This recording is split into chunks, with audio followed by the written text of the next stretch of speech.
여러분 안녕하십니까? EBS 초대석 정관용입니다. 건강하게 늙어간다는 것 아마 모든 사람의 소망일 것입니다. 우리나라 65세 이상 인구 1,000만 명 초고령 사회로 진입하면서 모든 국민들이 건강하게 늙는다는 것, 이건 어쩌면 국가적, 사회적 과제일 수도 있겠죠. 그래서 오늘 우리 노인의학의 대표자 한 분 초대했습니다. 경희대학교 의과대학 가정의학과의 원장원 교수이십니다. 교수님 어서 오십시오. 네, 안녕하십니까? 네.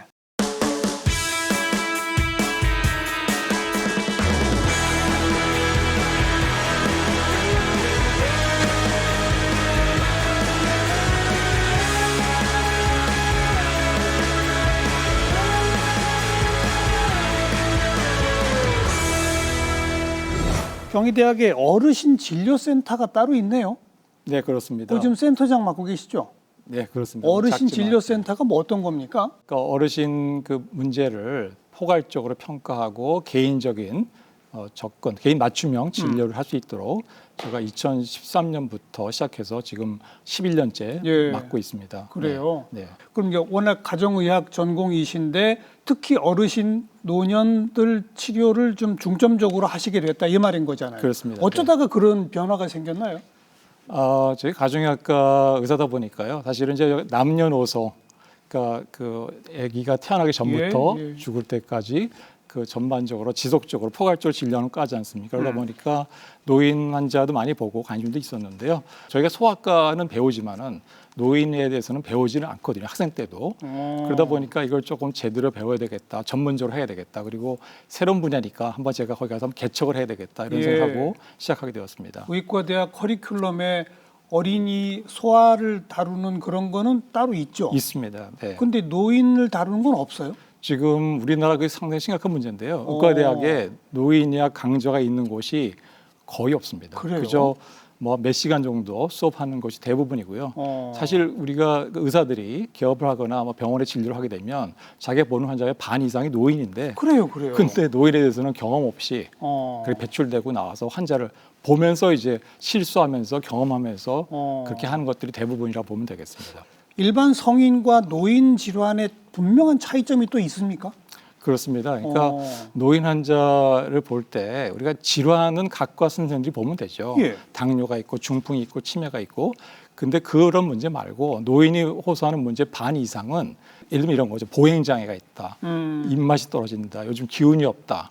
이런 것들은 흔히 각 과에 가시게 되면 이거 뭐 노인이니까 나이가 들어서 그런 거니까 뭐 할 거 없어요. 이렇게 되거든요. 근데 특정 질환은 없는데 그렇다 이런 그렇죠. 거죠. 질환은 아니지만 기능의 문제인데요. 호소하는 문제 중에 반 이상이 이런 문제의 노인분들이. 근데 그 문제들을 다 노인의학 교과서에는 뭐 식욕이 없다든지 보행장애가 있다든지 이랬을 때 거기에 원인들이 나오거든요. 그래서 질환 원인이 딱 하나는 아니지만 여러 가지 원인들을 찾아낼 수가 있고 예를 들면 감염이 있다든지 전해질 이상이라든지 아니면 약물 부작용도 많거든요.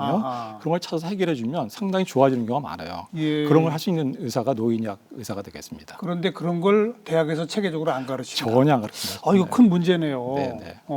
그러면 그 일종의 뭐 노인의학 전공 과정도 없어요? 인턴 레지던트에서? 레지던트 과정은 없습니다. 그러니까 단 몇 개 병원에서만 그러니까 전문의를 따고 내과 전문의를 따고 이제 소위 말 펠로우죠. 전임이 1년, 2년 과정을 하는 곳이 한두 군데가 있고요. 그 외에는 그런 과정도 없고 전문의 제도란 것도 당연히 노인의학 전문의 제도도 없습니다. 우리나라에는. 그래요. 네. 다른 나라에는 있는데 다른 나라는 다 있습니다. 사실 제가 그 노인의학 하면서 외국 학자들하고 많이 교류를 하는데요. 제일 질문 받기 걱정된 두려운 질문이 너희 나라 노인의학 전문의 숫자가 몇 명이냐. 당연히 있는 줄 알고 질문하는 거거든요. 근데 우리나라는 없거든요. 그래서 없다고 얘기하면 깜짝 놀래고요. 일본 노인의학 전문의 애들 같은 경우는 좀 약간 한심하게 쳐다봐요. 너희는 왜 그것도 없냐 이런 표정이거든요.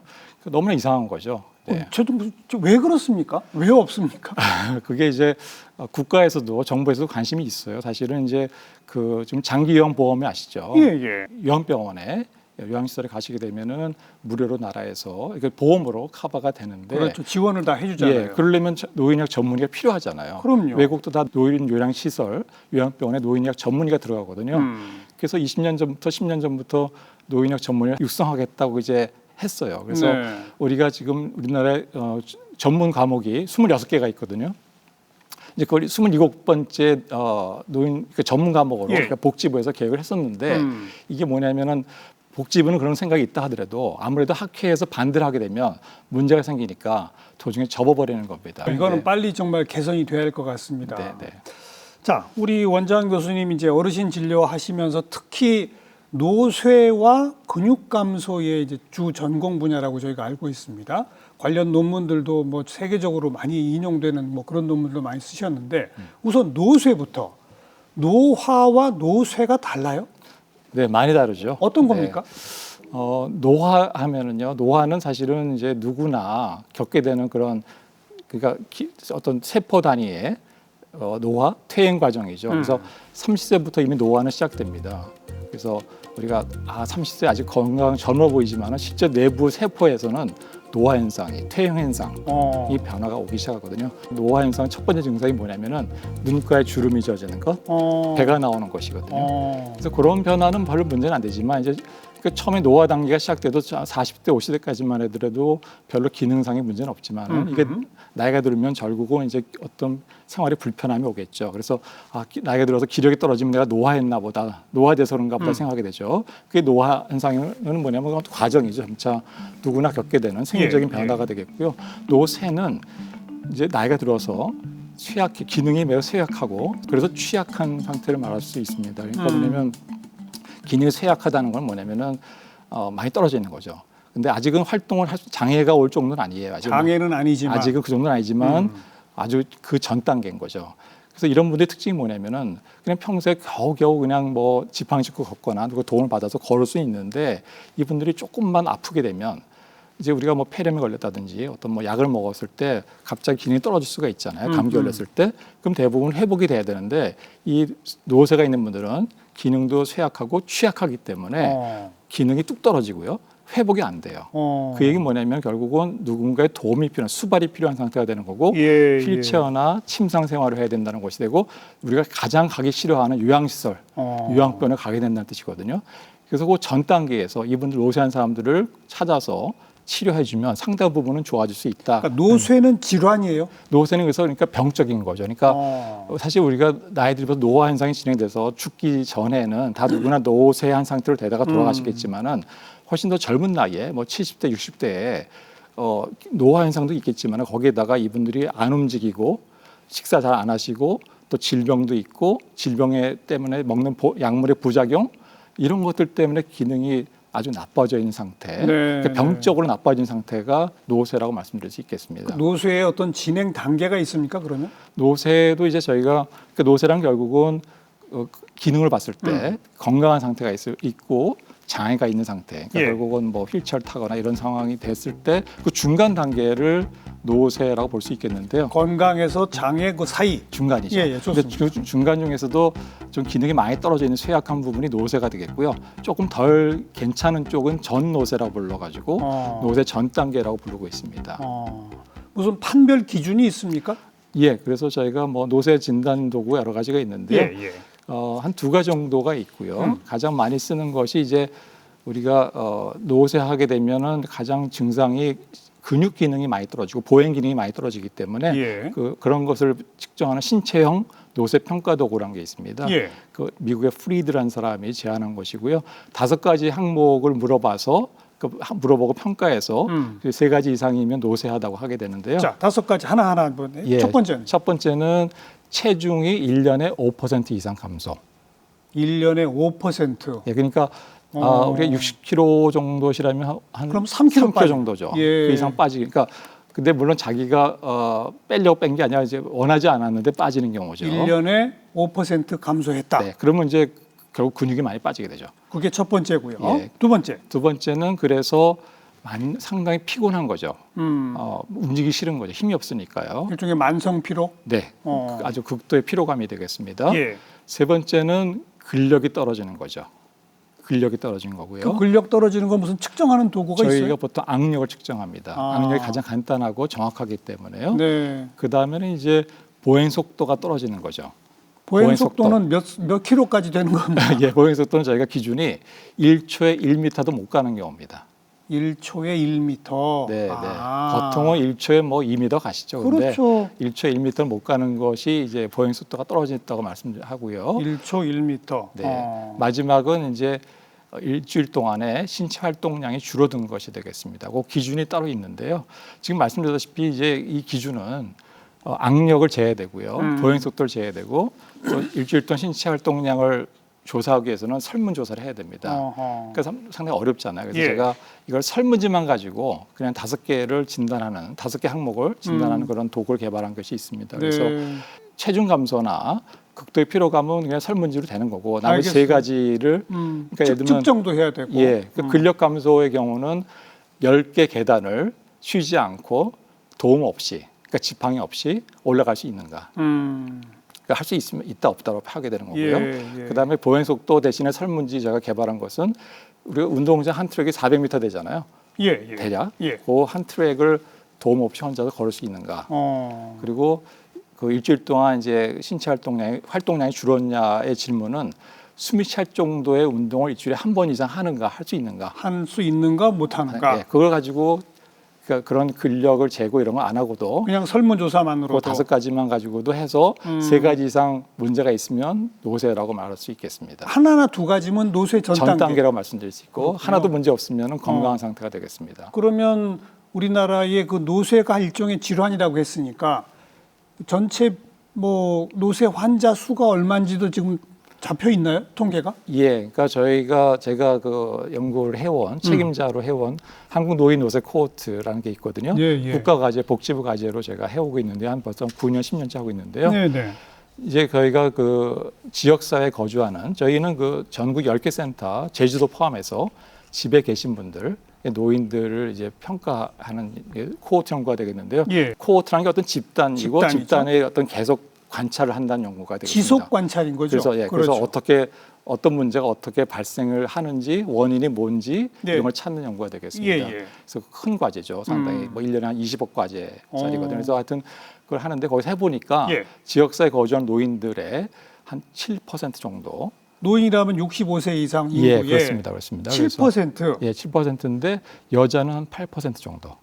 여자가 노쇠한 분들이 조금 더 많아요. 왜냐하면 여자분들이 특히 우리나라 노인분들, 여자분들은 옛날에 그 저거잖아요. 그 의자 생활을 안 하고 바닥에서 생활하셨기 때문에 무릎이 안 좋으시거든요. 그리고 조금 더 여자분들이 잔병이 많아요. 그러다 보니까 노쇠한 분들이 조금 남자보다도 많습니다. 여성은 8%.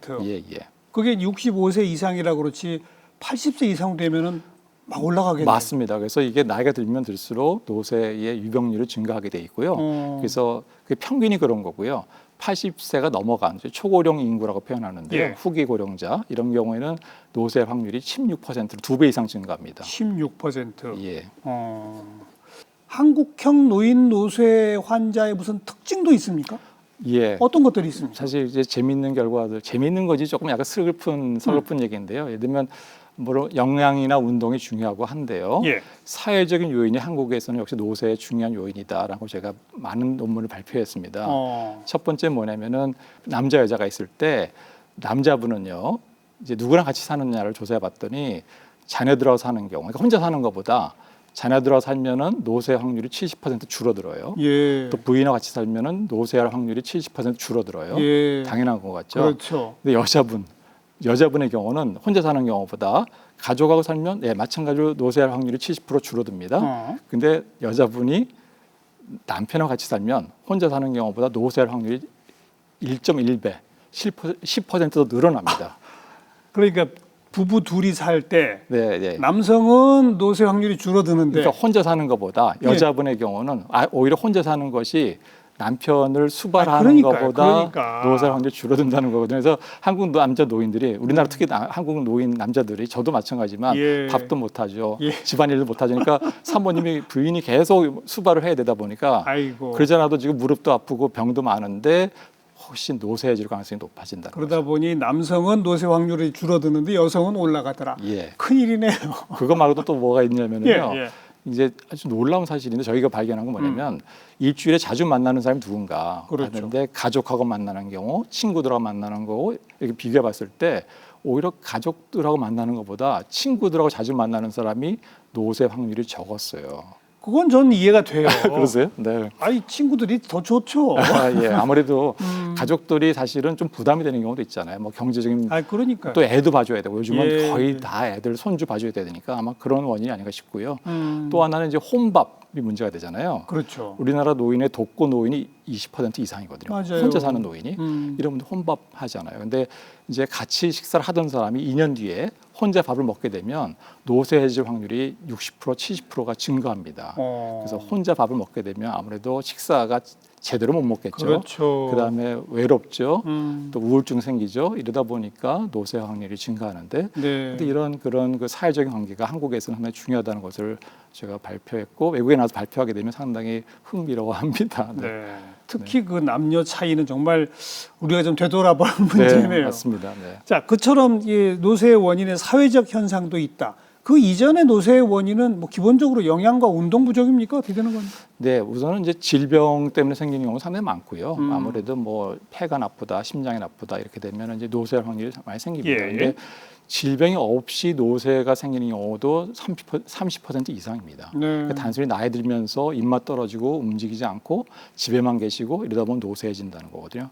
그래서 질병 때문에 아니면 질병 때문에 먹는 그 약물의 부작용 때문에 생길 수도 있고요.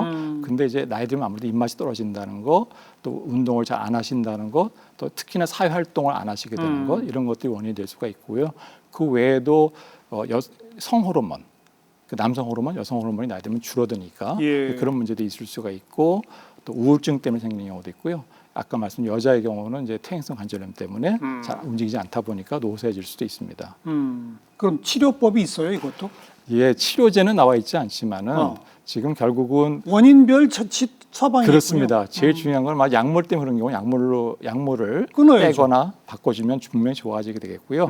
그다음에 이제 영양하고 운동, 영양 공급, 운동 처방 이런 것들이 도움이 될 수 있고 제일 중요한 거는 사회 활동을 늘리는 것 너무나 중요합니다. 예. 사회 활동 늘려야 예. 사람도 많이 만나고 인지능도 좋아지고 그리고 또 근력도 좋아지기 때문에 사회 활동을 많이 늘려야 됩니다. 조금씩 기능이 퇴화되면 점점 밖으로 안 나가는데 네. 오히려 퇴화된 걸 느꼈을 때일수록 더 나아라. 그렇죠. 그렇죠. 네. 네. 그런 걸 이제 본인들이 잘 안 나가니까 우리가 좀 정부에서 아니면 국가에서 아니면 그 지역사회에서 예. 그런 프로그램들이 많이 필요할 것 같아요. 자꾸 나올 수 있도록 해주는 프로그램이 많이 필요할 것 같습니다.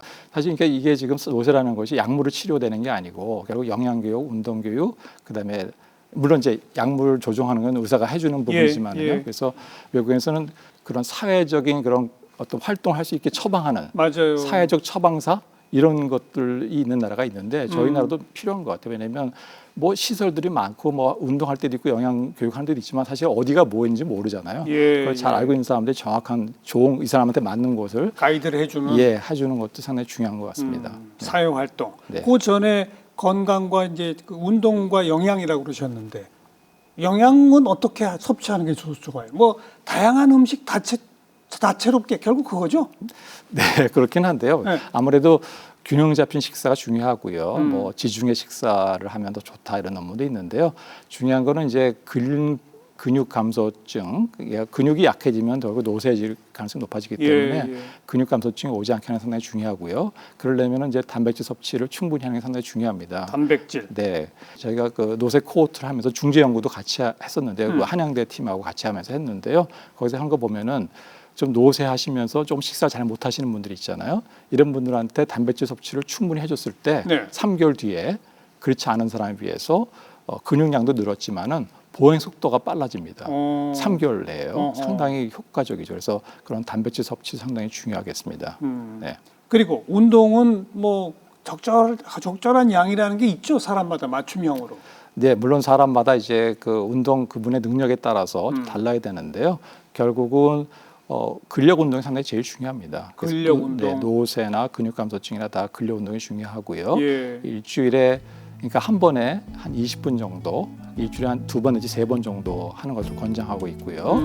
그리고 이제 근력 운동 하지 않는 날 아니면 매일 같이 최소한 한 30분 정도는 걸어야죠. 걷는 게 필요합니다. 그러니까 우리가 근력 운동도 효과를 보려면 심폐 기능이 좋아야 근력 운동도 잘 할 수 있잖아요. 그래서 평소에 유산소 운동, 걷기 운동을 30분 이상 함으로써 근력 운동도 잘 할 수 있게 되겠습니다.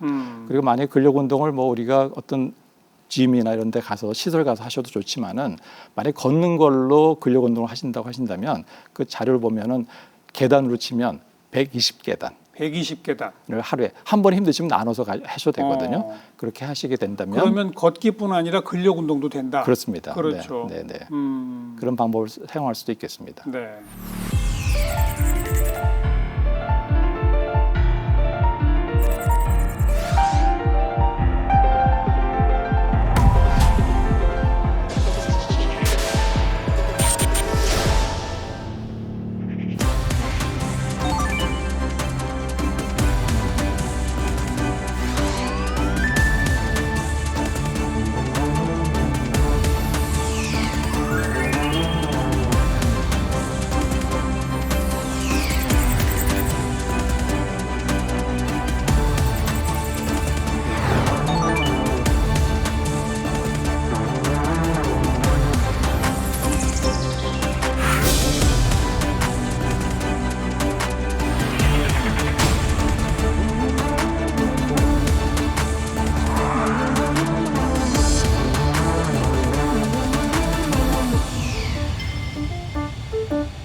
자, 이제 노쇠 부분에 대해서 배웠고 두 번째가 이제 아까부터 말씀하신 근육 감소. 근육 감소도 분명히 질환이다. 예, 근육 감소증은 뭐 분명히 질환으로 좀 인정되고 있고요. 2017년도에 그러니까 WHO 세계보건기구에서 이미 질병분류 코드란 걸 이제 만들어내는데요. 그 발표하는데 거기에 M62.9로 질병 코드를 받았습니다. 그래서 지금 질병으로 다 인식하고 있는 바에 되겠습니다. 네. 근감소증이죠, 그러니까. 근감소증입니다. 네. 네. 그거 근감소증에 또 진단 기준이 있습니까? 네, 그러니까 근감소증은 이제 근육량이 줄어들어 있으면서 근력이 떨어지는 경우를 말씀드리겠는데요. 그런 경우로 정의하게 되는데 근감소증은 결국은 우리가 그 아시아 진단 지침이 있어요. 예. 그래서 이제 한 3, 4년 전에 나온 게 있는데 제가 거기도 저자로 들어가 있는데 네. 거기에 사실 나와 있고 그건 진단 그 지침은 결국 이제 의사가 해야 될 부분이어서 그렇긴 한데 근육량을 재게 되겠고요. 근육량은 이제 우리가 골다공증 검사할 때 덱사라고 하는 엑스선 촬영기가 있잖아요. 네. 그걸 이용해서 뼈 골량도 재지만 근육량을 잴 수 있거든요. 아니면 인바디라고 해서 생체 전기 저항 측정기가 되겠습니다. 이걸 이용하면 맞아요. 그 맨발 벗고 올라서서 양손으로 뭐 이렇게 쥐고 있는 그거죠. 맞습니다. 뭐 체육센터 가도 많이 하죠. 예, 그걸 예. 하게 되면 우리가 비만도도 알 수 있지만 근육량을 알 수가 있거든요. 그래서 그런 걸 통해서 근육량을 잴 수 있고요. 네. 근력은 이제 아까 말씀드린 악력으로 측정할 수 있는데요.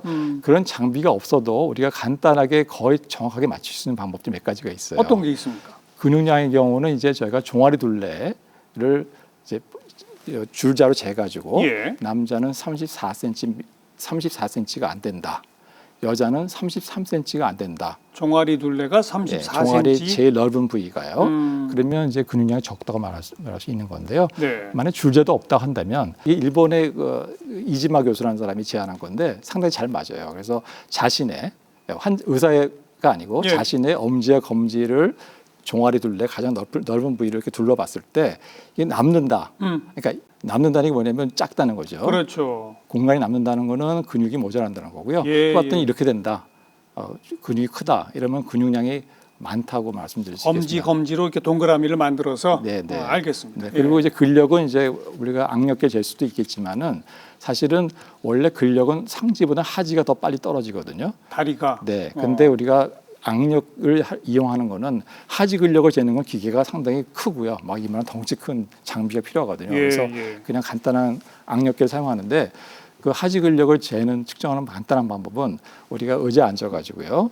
이 손을 잡지 않고 그러니까 다리 힘만으로 일어나는 거죠. 그러려면 이제 양팔을 가슴에다 포개고 그래서 가능한 5번 일어났다 앉았다 해보는 겁니다. 저도 외래에서 많이 하는데요. 예, 예. 그래서 12초 이내에 할 수 있으면 근육 감소증이 없다고 근력이 괜찮다고 말씀드릴 수 있고요. 12초 이내 5번 일어난다. 예.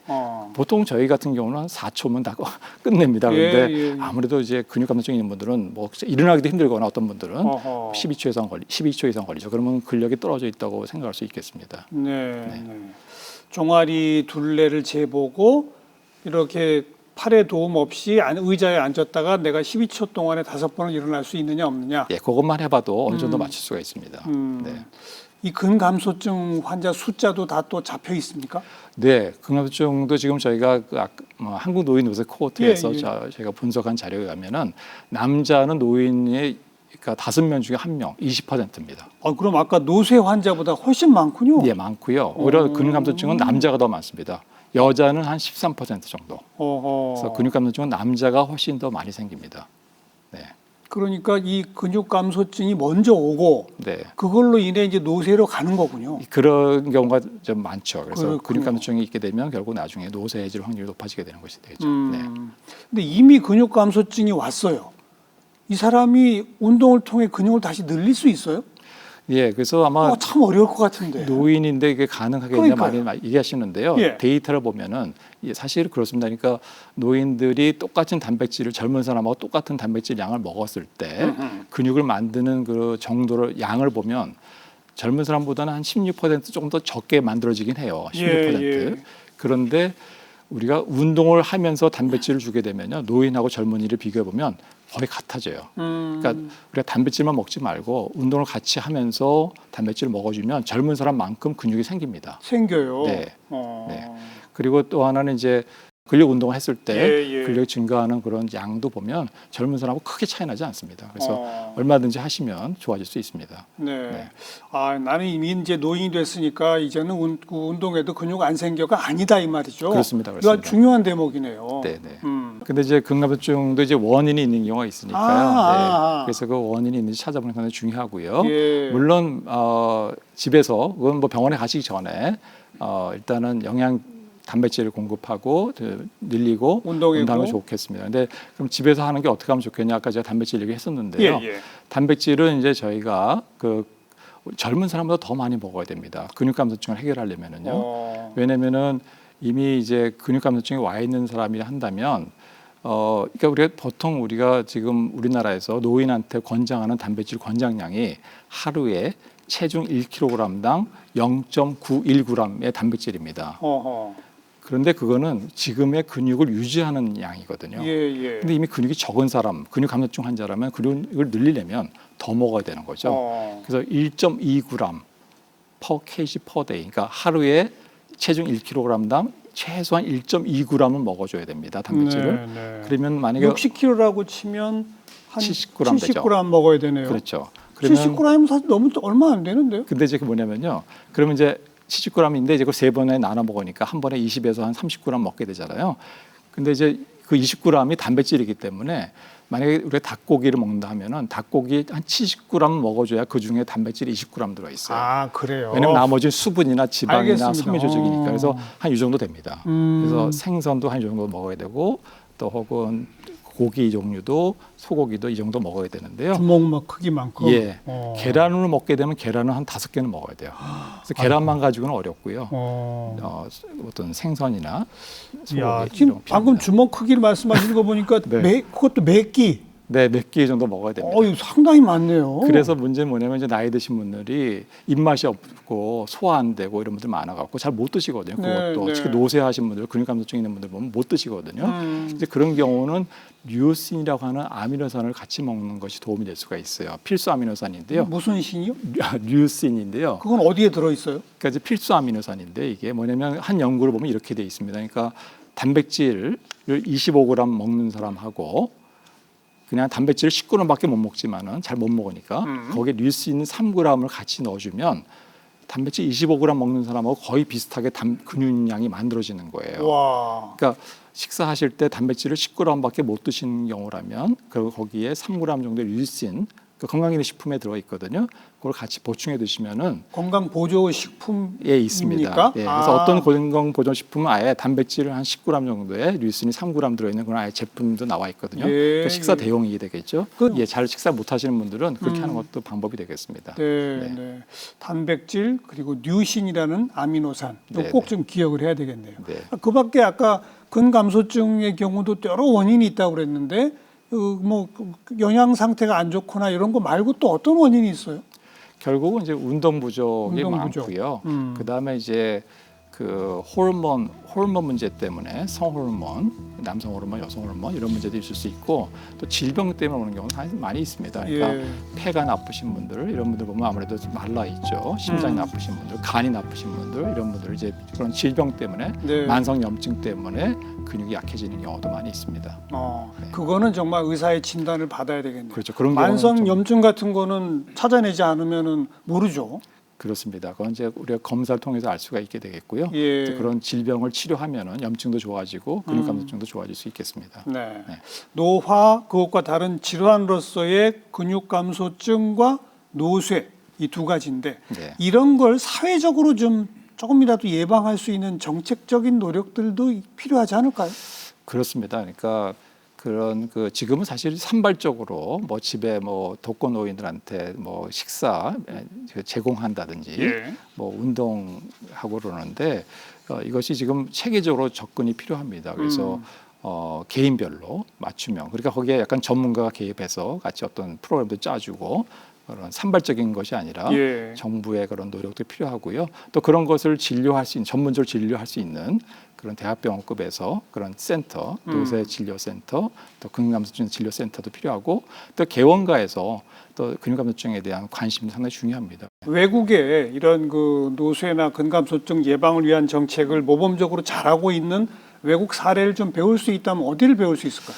뭐 가깝게는 일본 같은 일본. 경우는 상당히 노쇠 관리 정책을 많이 하고 있습니다. 왜냐하면 그 나라는 지금 장기 워낙 노인 인구가 많다 보니까 그렇죠. 30%가 노인 인구다 보니까 장기 요양으로 가는 사람들이 많게 되고 그 의료비가 많이 늘어나니까 그걸 어떻게 하면 줄일까? 예, 예. 그게 결국 노쇠 관리가 중요하다는 걸 알게 된 거예요. 그래서 이 사람들이 노쇠 관리를 위해서 많은 사업을 하고 있고요. 노쇠를 전문적으로 진료하는 그런 클리닉들이 노인 전문 병원 중심으로 많이 생기고 있습니다. 네. 그런 그 전문 기관들이 많은 것 외에 또 지자체나 이런 단위에서 아까 말씀하신 사회적 처방 같은 거 해주는 그런 것도 일본에서 합니까? 예, 일본도 관심이 있고 영국 같은 경우도 관심이 있고요. 또 일본은 재밌는 게 뭐냐면은 우리는 지금 건강 검진 할 때 예. 국가 건강 검진에 가면은 뭐 피 검사하고 엑스레이 찍고 일부 뭐 보행 속도 제고하는데 일본은 아예 75세가 넘어가면 건강 검진에 노쇠 평가도를 넣어라. 그래서 노쇠 하게 되면 의사한테 보내서 치료하게 하라. 예. 그래서 장기 요양으로 안 가게 하자 이런 얘기를 하고 있고요. 또 우리 경로당 있잖아요. 경로당 우리는 앉아서 사실 뭐 식사하시고 이런 거 하는데 경로당에서도 그 노쇠 평가 도구를 활용해서 평가하고 예. 문제 있으면 병원에 보내라. 이런 정책들을 지금 하고 있습니다. 네. 네.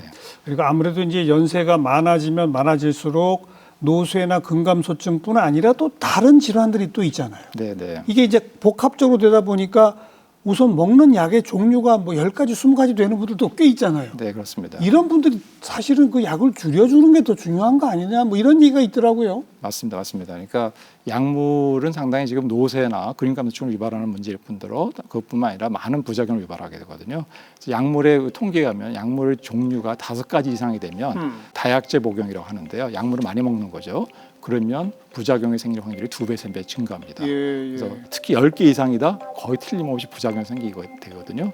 근데 그런 환자들이 되게 많아요. 왜냐하면 아시다시피 뭐 지금 심장내과도 가야 되고 내분비내과도 가야 되고 정형외과도 가셔야 되고 이러다 보면 약이 많아지게 많아지죠. 되고요. 그리고 사실 의사들이 다른 과에서 처방하는 약에 대해 시간이 없으니 관심이 없어요. 그러다 예, 보니까 예. 막 중복되기도 하고 이래서 결국은 부작용도 생기게 되고 그것 때문에 결국 입맛이 떨어져서 저한테 근육감소증 노쇠로 오는 경우는 상당히 많거든요. 그래서 재원하는 환자분 중에 상당수는 약물 부작용 때문에 오는 거고 그걸 해결해서 좋아지는 경우도 많기 때문에 예. 그래서 그런 거를 해결하는 방법은 아마도 그런 통합 클리닉 그러니까요. 네 그런 거를 하는 게 중요합니다. 그래서 같이 모여서 환자에 대해서 어떻게 할 건지 치료할 건지 서로 조정하고 불필요한 약은 빼주고 그렇게 빼주게 되면은 일본 같은 경우는 약을 개수를 줄여주면 국가 보건 그 건강보험에서 인센티브를 줘요. 그래서 네. 그래서 약을 자꾸 줄이게 하는 거고요. 예, 대만 예. 같은 경우는 통합 클리닉을 하면은 진료비를 5배 이상 줘가지고 통합 클리닉을 하도록 그러니까 같이 모여서 약물을 개수 줄여주도록 하는 그런 정책을 쓰고 있습니다. 근데 지금 방금 말씀하신 일본의 또 대만의 그런 정책을 우리는 아직 안 하고 있다는 거죠. 아니, 시도는 많이 하고 있는데요. 아직까지는 그렇게 전문적으로 하고 있지는 않습니다. 아까 우리 전반부 얘기했습니다만 노년내과 우선 대학에서부터 가르치지 않는다. 전공의 과정도 없다. 각 병원마다 전문과가 또 따로 독립돼 있지 못하다. 게다가 지금 방금 말씀하신 것처럼 통합 클리닉을 하면 또 유인해주는 인센티브 같은 것도 없다. 왜 이럽니까? 말씀을 들으면 들을수록 좀 이상하네요. 네, 결국은 이제 그 첫 번째는 돈의 문제인 것 같고요. 두 번째는 아직 그에 대한 좀 정책이 아직 거기까지는 도달하지 못한 부분이라 생각되는데요. 지금 우리가 뭐 초고령 사회에 좀 들어섰잖아요. 그래서 20%가 노인 인구가 됐고 이제부터 어느 나라고 초고령 사회가 되면 노인 인구가 20% 되면은 모든 사회가 문제가 생기고 시스템이 다 바뀌어야 되거든요. 바뀌어야죠. 그래서 우리도 아마 이제는 바뀌어야 될 때라고 생각하고 있습니다. 네. 자, 이제 마지막으로 우리 건강한 노년 생활을 보내기 위해서는 어떻게 살아야 하는지 이제 우리 시청자분들이 제일 궁금해할 대목입니다. 아직 나한테 노쇠나 근감소증이 오진 않았어요. 그러나 분명히 내 나이는 이제 65세, 70세를 넘어가고 있습니다. 이런 분들한테 이제 좀 얘기를 해주신다면 종합해서. 예, 그래서 그 저희가 노인 노쇠 코호트 하면서 노쇠 근육감소증을 적게 예방하는 그런 여러 가지 뭐 영양 운동 이런 게 있잖아요. 그래서 그걸 5가지로 저희가 첫 글자를 가화만사성이라는 거를 가화만사성? 예, 가족이 화목하면 다 된답니까? 예, 내용이 이제 그것도 들어갑니다. 그런데 그 저희가 아주의대 이윤환 교수님하고 저희가 같이 연구진이어서 했는데요. 가는 이제 뭐냐면은 그 가리지 말고 음식을 잘 먹자. 그러니까 가리지 말고 먹자. 그러니까 단백질도 잘 먹어야 되지만 물론 중요하다고 말씀드렸지만은 균형된 식사가 상당히 중요하고요. 그래서 식사를 골고루 잘 드시는 게 중요하겠고요. 네, 화는 화를 부르는 담배를 멀리하기입니다. 결국 이제 담배라는 게 물론 화재가 날 수도 있겠지만 결국 몸에 화병을 유발하잖아요. 아다시피 그래서 담배는 당연히 끊으셔야 되고요. 근데 술은 여기 안 들어가는데 술은 그냥 절주하면 되겠습니다. 사실은 좀 술을 권장하는 건 아니지만은 술은 그래도 조금 한두 잔 좀 가끔 드시는 분들은 왜냐하면 사회 활동도 하게 되니까 우울증도 뭐 조금 좋은 부분도 있어요. 근데 하여튼 담배는 반드시 끊어야 되고요. 담배는 근감소증 노쇠의 또 원인이 됩니다. 합니까? 그걸 악화시킨 요인이 되고요. 네, 그래서 반드시 담배는 끊으셔야 됩니다. 그다음에 많은 이제 만성 질환을 잘 관리하기입니다. 그래서 만성 질환이 있으시다면 그 병원에 가셔서 의사를 자주 만나고. 대표적인 게 뭐 당뇨병, 고혈압 맞습니다. 뭐 이런 거죠? 가장 대표적인 당뇨병입니다. 당뇨병 있을 때 근육감소증이 가장 많이 생기고요. 그 외에도 뭐 심장병이나 뭐 간장 질환 이런 것이 되게 신부전도 마찬가지고요. 그래서 만성 질환이 있으면 잘 관리하자. 그런데 약을 많이 먹으면 약물 부작용 때문에 또 노쇠, 근육감소증이 오니까 약물 부작용 안 생기게 주의하자. 이게 많이 되겠습니다. 만성 질환 관리 그러나 약물 부작용 조심. 그다음에 사는 가화만사. 사는 사람들하고 자주 잘 어울리기. 친구들 많이 만나고. 이건 쉬워요. 근데 거기에 내용에 들어가면 뭐가 있냐면 배우자, 부인한테 잘하기. 이게 들어가야 됩니다. 그래서 가화만사가 되겠고요. 마지막 성. 성은 좀 약간 좀 무리수인데 성실하게 운동하기입니다. 그래서 일주일에 3번 근력 운동하고 그리고 가능한 매일 유산소 운동하고 이런 것을 열심히 꾸준히 잘하자. 그래서 가화만사성이라고 적었습니다. 가리지 말고 먹자, 담배를 끊자, 만성질환 관리 잘하자, 사람들과 어울리자, 성실하게 운동하자. 네, 맞습니다. 근데 가리지 말고 먹자부터가 좀 쉽지 않네요. 특히 아까 그 단백질 말씀 들으니까 여기 뭐 보통 식사량 갖고는 안 되겠는데 생각이 들어요. 그러니까 결국은 이제 그러니까 골고루 잘 야채랑 생선 뭐 이런 걸 골고루 잘 먹는 게 중요하고요. 근데 거기에 단백질 조금 더 관심 갖고 늘리도록 노력하시면 되겠습니다. 아까 이제 그 가정의학 전공하시다가 이제 노인의학에 대한 그 관심 생기고 외국 학자들과 교류하고 이런 말씀하셨는데 본인이 이렇게 오랫동안 노인의학에 좀 매진하시면서 느끼셨던 어떤 보람이랄까 어떤 게 있을까요? 네, 뭐 아무래도 저희가 뭐 여러 가지 있는데요. 첫 번째는 아마도 제가 그 일상생활 기능 평가 도구라는 게 있습니다. 일상생활 기능 평가 도구라는 걸 제가 2003년도 그 정도에 개발을 했었는데요. 그게 뭐냐면 장기 요양보험 아시잖아요. 그래서 혹시 요양시설에 들어가고 싶으시면은 이제 건강보험공단에 신청을 하게 되는데요. 그럼 그 직원이 나와서 평가를 합니다. 이분이 생활을 잘 하는가? 그러니까 도움이 필요한가 안 필요한가? 그 무슨 등급 이런 게 있잖아요. 맞습니다. 그걸 평가할 때 쓰는 가장 그 중에 중요한 게 일상생활 기능 평가거든요. 거기에 좀 쓰이고 있습니다. 그래서 그걸 만드셨어요? 네, 그래서 그걸 쓰이고 있고 많은 연구자들이 지금도 연구위에서 자주 연락이 옵니다. 이거 써도 되느냐 그러면. 그래서 하여튼 그렇게 하나 그게 좀 개발한 게 저한테는 보람이고요. 그다음에 아무래도 한국형 노쇠 평가도구, 한국형 근감소증 평가도구 이런 걸 개발한 것이 또 보람이 되고 그다음에 이제 역시 제가 있는 경희대병원 가정의학과 어르신 진료센터를 만들어서 지금 환자를 보고 있는데요. 그 환자분들이 이제 오실 때 여기저기 다녀도 뭐 문제 해결이 안 돼가지고 오셨을 때 마지막 희망이라 생각하고 찾아왔다고 하는 분들이 종종 있으세요. 근데 그래서 오셔가지고 뭐 살이 막 20kg 체중 20kg 빠지고 입맛 없고 막 이런 분들이 그래도 좋아져서 잘 활동하시고 그런 거 볼 때 상당히 기쁘고요. 그다음에 이제 환자분들이 와서 얘기할 때 저는 가끔은 약간 슬프기도 한데 오래 사시라고 저한테 얘기하시면서 그래야 본인이 나중에 돌아가실 때까지 건강하게 자신을 돌봐줄 수 있으니까 건강하라고 오래 살라고 얘기해 줄 때 정말 뭉클하게 생각합니다. 네. 우리나라 노인 질환 가장 대표적인 노인 질환의 측정 도구를 다 만드셨군요. 그건 아닌데 그래도 하여튼 우연한 제가 노인 노쇠 코트 하면서 그런 평가 도구들을 개발했고 저희 연구자분께서 쓰실 때마다 고맙다고 많이 말씀해 주십니다. 네. 나에게 노인 의학이란 뭐다 한마디로 말한다면?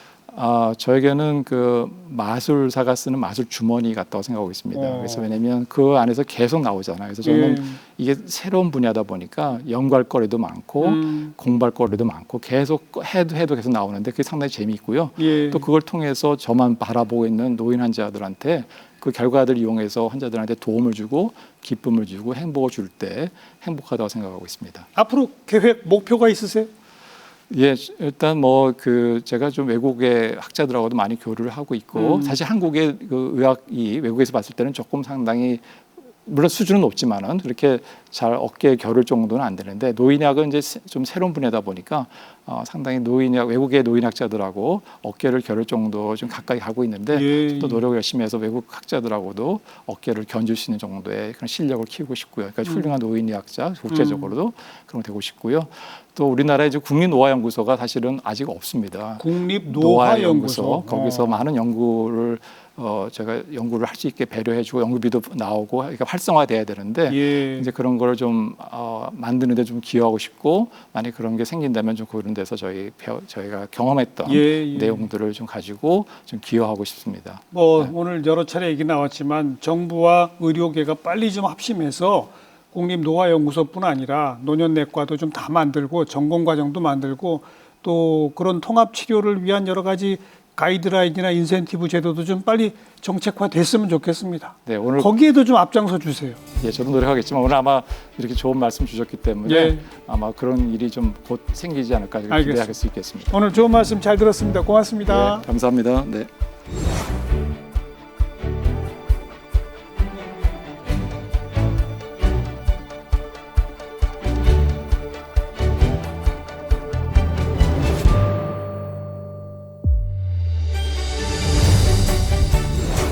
가화만사성 다시 기억하시죠? 가리지 말고 먹자, 담배 끊자, 만성질환 잘 관리하자, 사람들 자주 만나자, 그리고 성실히 운동하자. 여러분 바로 실천하시길 바랍니다. 다음 시간 또 뵙겠습니다. 안녕히 계십시오.